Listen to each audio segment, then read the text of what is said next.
Hi, I'm Nick, and I've been exploring China and visiting this remarkable country's ancient history and diverse culture for many years now. And for those who watch the channel regularly, you will know that often involves ancient Buddhist grottos, temples, and pagodas. China is covered with ancient architecture, most of which is far off the beaten path, and in this video we will have a top 10 rundown of my favourite pagodas from the first 50 that I have visited and shown you on the channel. If you're new to the channel and want to know more about Chinese history, culture and travel, hit that subscribe button and the bell for notifications. Right, without further ado, let's get going. Starting off at number 10 is the Pizhi Pagoda in Yingxian Temple in Shandong Province.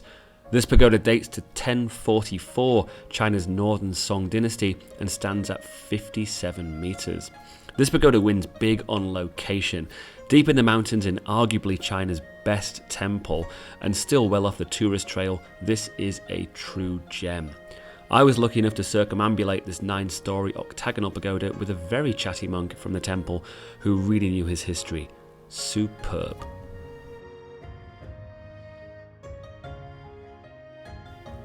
And for number 9 we move to the capital, Beijing. Beijing has heaps of ancient pagodas, but this, the oldest and tallest in central Beijing, makes the cut. The Tianning Temple Pagoda was built back in the Khitan Liao dynasty in 1119.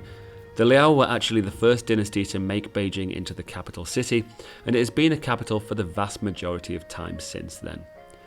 Another 57-meter tall pagoda, this one really makes you feel small, and despite being in Beijing, it is so far down the list of must-visit places in the capital, it's never really crowded. You will almost have it to yourself. Back to Shandong Province for number 8 and the unique and rather wonderful 9 Pinnacle Pagoda. This one I really did have all to myself except for the odd cat wandering around. This is old. Tang dynasty. Although there doesn't seem to be an exact date for its construction, it was probably built in the 10th century. This unique pagoda has 9 little pagodas on the top, a true one-of-a-kind and quite symbolic of the breaking with norms and pushing of artistic style the great Tang dynasty is well known for. Number 7 is technically 2 pagodas, but whatever. Twin pagodas are a thing in China, and these two, located in southeast Shanxi province, are exceptional. The smaller of the two dates to 922, making it Tang dynasty, and stands at 20 meters. The other is a Ming dynasty structure from 1561 and is 57 meters tall. You can also climb to the top of this one if you're fit enough and thin enough. I arrived here not really expecting to be blown away, but these 2 pagodas from very different times in China's imperial history look absolutely amazing next to each other. This is another one well off the beaten path too. Stunning. And onward to Jiangsu province and the wonderful city of Suzhou. Suzhou has a good collection of ancient pagodas, but this one, the Tiger Hill Pagoda, is in my opinion the best. It was built during China's 5 dynasties period in 959 and stands at 47 meters tall. There was a serious lean on this pagoda, which makes it all the more spectacular.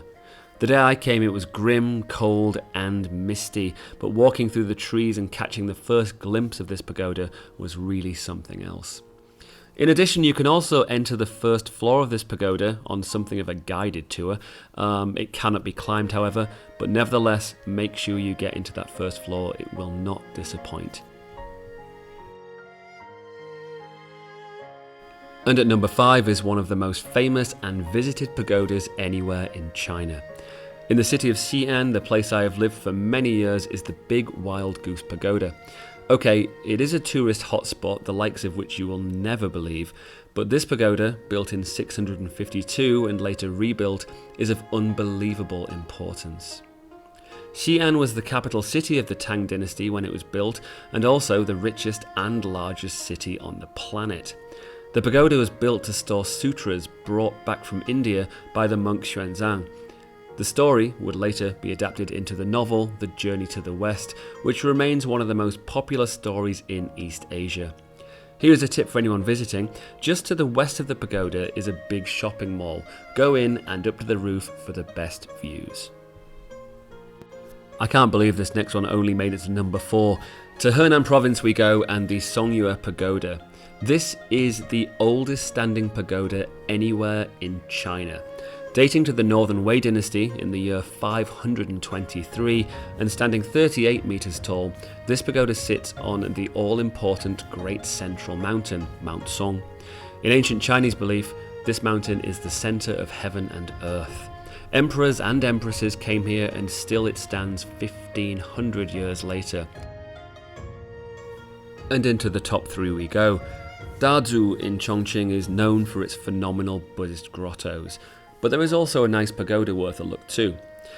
I know what you're thinking, it's decent, it looks okay, nothing too special. It is quite old, 1150s, and not that big, 33 meters, so why is it at number 3? Location, location, location. This pagoda sits on top of 2 huge Song dynasty Buddhist carvings and is in the middle of nowhere.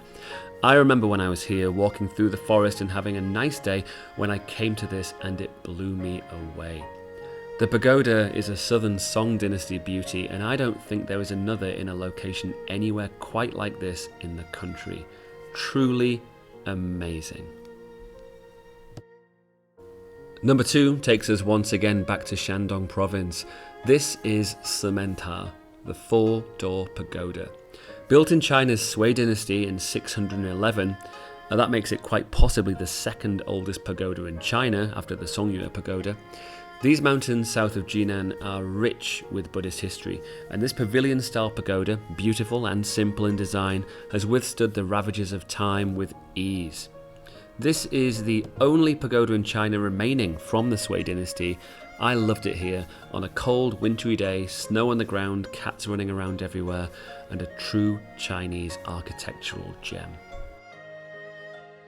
And drumroll please, my number 1 pagoda of the first 50 is the Yingxian wooden pagoda. Holy moly. I made a video about this one that about 3 people watched called My Favorite Building in China. This pagoda is Liao dynasty, built in 1056 and is a whopping 67 meters tall. Unlike every other pagoda on this list, however, this one is made of wood and only wood. No nails or adhesives were used in the making of this pagoda. All of the bracket sets, or dougong as they are called in Chinese, are designed to fit perfectly together and lock in place. This is also one of the reasons why the pagoda is still standing after so many years. Its design is basically earthquake-proof, and it has survived many. How a building this size and made of wood has escaped fire for a millennia is a true miracle. It is indeed the largest ancient wooden building anywhere on Earth, and I love it. And that brings us to the end of the top 10 of the first 50 pagodas Nick in China has visited. I will think of a better name for that. If you have any comments, agreements or disagreements with the list, drop it below and I will get back to you. If you're interested in where these pagodas are, you can also check out the pagoda map in the description below. It contains photos, links and a brief description of all the pagodas visited thus far. The full list is rapidly approaching triple figures, so expect more pagodas and travel in the very near future. All the best guys, and take care. Bye bye.